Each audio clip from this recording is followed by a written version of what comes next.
Allô guys, j'espère que vous allez bien. Actuellement, on fait cette petite vidéo. C'est une vidéo, je pense, du point de vue, on va parler d'une Afro People, une influenceuse afro. Oui, on va parler de Belle Bijou. Je sais, récemment, elle était dans l'eau chaude avec sa fin de relation, sa fin d'amitié, sa fin de partenariat avec une autre influenceuse afro, Ruby, qui est maintenant sur le nom Ruby la milliardaire. Il y a beaucoup de expos qui se sont faites.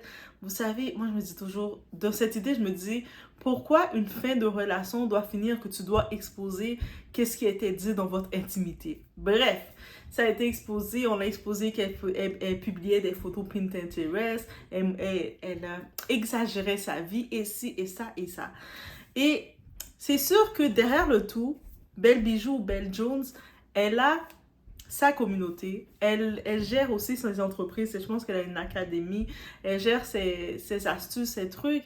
Elle a les gens qui la suivent et elle a décidé de faire un move, une action. Et j'ai pas le choix de le dire.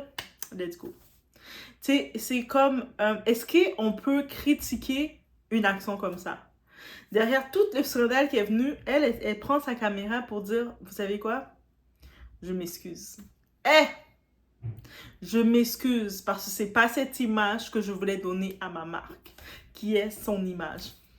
Et juste pour ça, je suis obligée de le reconnaître et de dire oui. Elle a fait du côté marketing, de tous ces côtés-là, elle a, elle a fait une belle action. On est chez la Doigt, It's About Everything. On regarde un peu qu'est-ce qui se passe et on regarde maintenant ensemble qu'est-ce qui se passe avec notre chère influenceuse afro.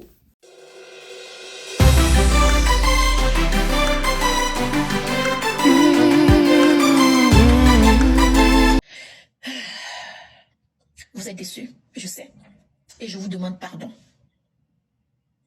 Mes abonnés, mes reines, mes élèves, je vous demande pardon. Pardon pour cette déception. Pardon pour ce que vous avez traversé sur les réseaux sociaux ces derniers temps. Pardon pour tout ce que vous avez vu. Pardon pour tout ce qu'on a dit. Si c'est mon pardon que vous voulez là, je vous demande pardon. Ça fait 10 ans aujourd'hui, nous sommes ensemble. Je vous demande pardon. Mes abonnés, mes élèves, mes mentorés, mes reines, mes héros, je vous demande pardon. De grâce, avançons. De grâce, réussissons. Prions, donnons-nous des forces, s'il vous plaît, en tant que femmes. Pardon, donnez-nous des conseils. On est sur les réseaux sociaux, influenceuses, businesswomen et consorts. On n'est pas parfaite. Donnez-nous des conseils, s'il vous plaît. Conseillez-moi, conseillez-nous. Encouragez-nous. Mais ne nous jetons pas des pierres. On ne va pas arriver. On ne va pas arriver. On est tellement en arrière. S'il vous plaît. Pardon pour tout ce que vous avez vu. Pardon pour tout ce que vous avez traversé. Et honnêtement, merci. Merci d'avoir pris le temps de répondre ce que je ne vous ai pas demandé de faire. Mais merci quand même d'avoir défendu, d'avoir répondu. Mais honnêtement, c'est pas la peine. Vous le savez, je vous le dis tout le temps, quand vous voyez une personne déposer des commentaires ou des messages négatifs sur la photo, les vidéos de quelqu'un, il est juste en train de montrer son reflet. Ce sont ces insécurités qui parlent. Parce qu'une femme sûre d'elle, un homme sûr de lui, ne peut pas prendre le temps d'insulter une autre femme, de dénigrer une autre femme. Honnêtement, tu ne peux pas. J'ai dit, hein, je ne suis pas parfaite. Donc, en effet, je vous dis pas de non plus, tu sais, on n'est pas là pour juger, pour l'aimer ou pas l'aimer, de la suivre ou pas la suivre, mais quand j'ai vu cette vidéo, qu'elle a pris le temps de s'excuser auprès de sa communauté, de ce dérapage, de tout ça, mais c'est un signe de quelqu'un qui défend sa marque. Et oui, et puis il y en a beaucoup d'afro, beaucoup d'influenceurs ou de personnes créateurs de contenu qui ne prennent pas la peine de le faire. Ils vont faire le buzz, tout lâcher et tout, et ensuite, comme telle une fleur, tel des papillons, ou même plus des papillons, tels des insectes, ils reviennent comme si de rien n'était, sans rien, aucun mot. Mais dites-vous que dans tout le bad buzz qui s'est fait, il y a plein de paroles qui sont sorties et tout, mais c'est pas tout le monde qui était intéressé à savoir ça. Oui, c'est sûr qu'en tant que tel, je pense personnellement qu'elle peut utiliser, parce qu'on sait que elle a été exposée, qu'elle a exagéré sa réalité. Est-ce qu'elle est la seule qui le fait? Non.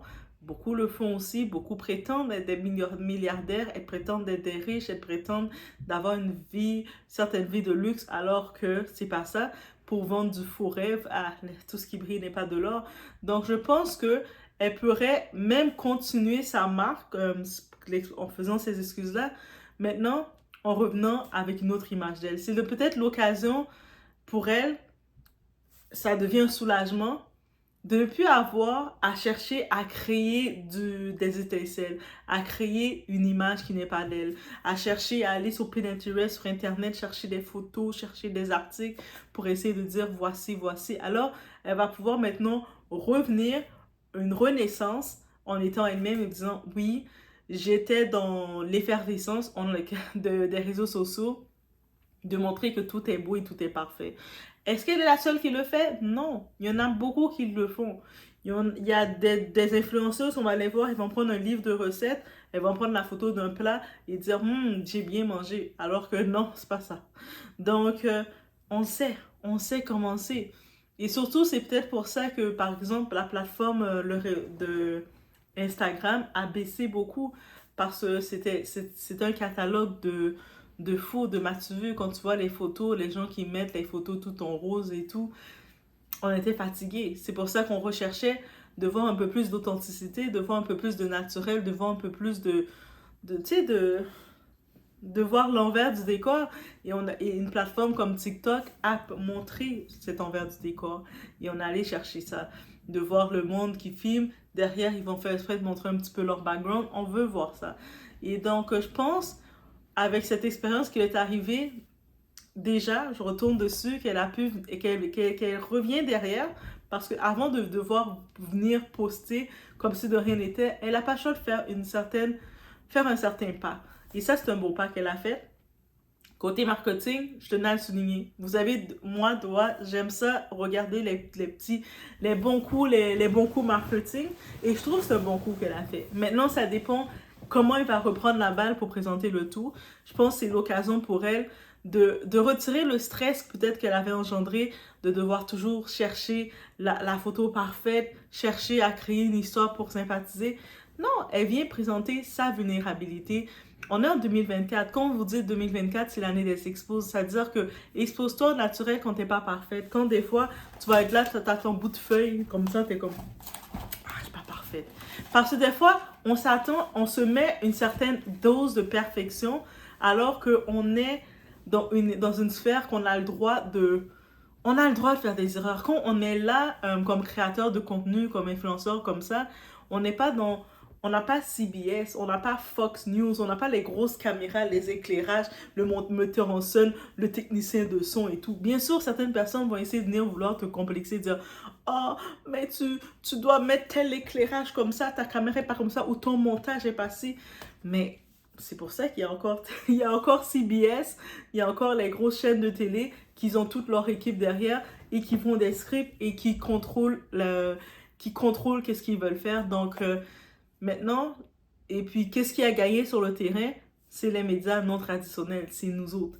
Donc, ça veut dire que c'est un pas. Des fois, dans la vie, il y a une façon peut-être de te dire, OK, belle bijou, c'est peut-être le temps pour toi de montrer qui tu es à ta communauté.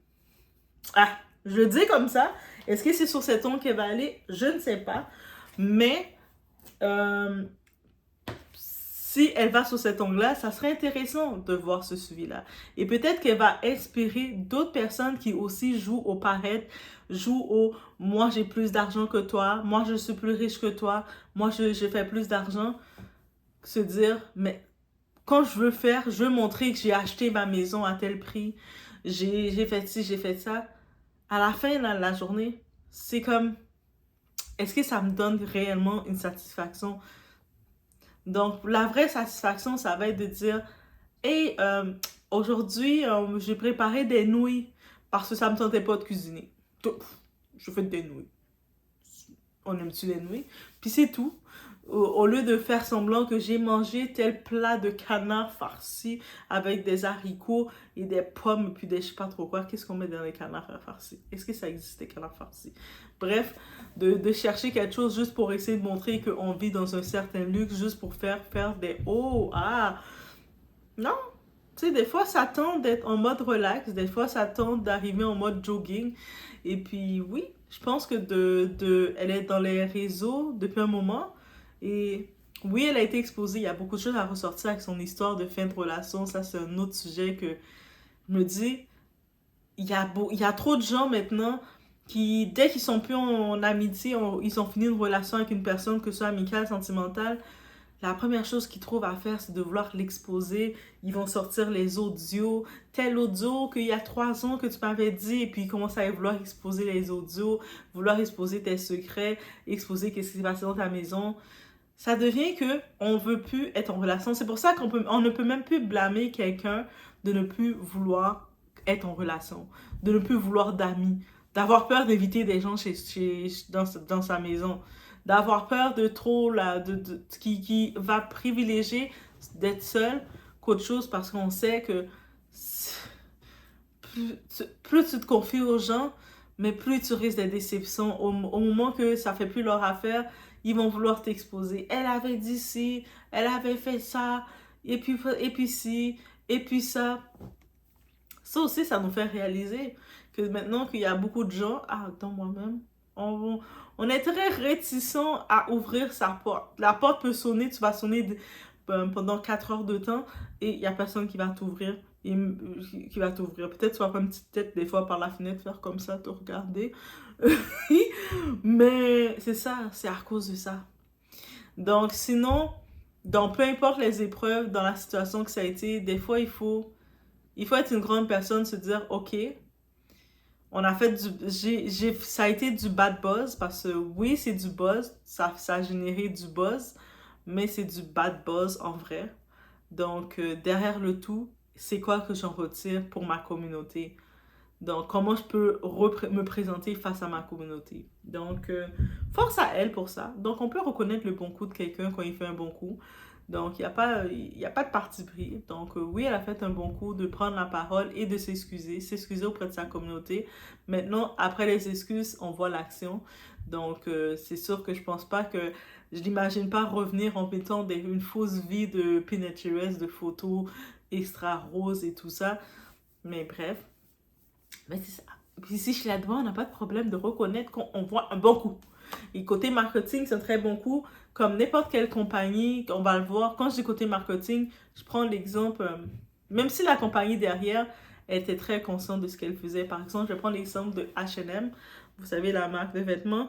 Dans leur publicité, une fois, je ne sais pas si vous vous rappelez, ils avaient pris des publicités avec des enfants et les petits enfants noirs, comme par hasard, c'est écrit un petit singe, je suis un petit singe, des choses bizarres, des caractères que t'étais.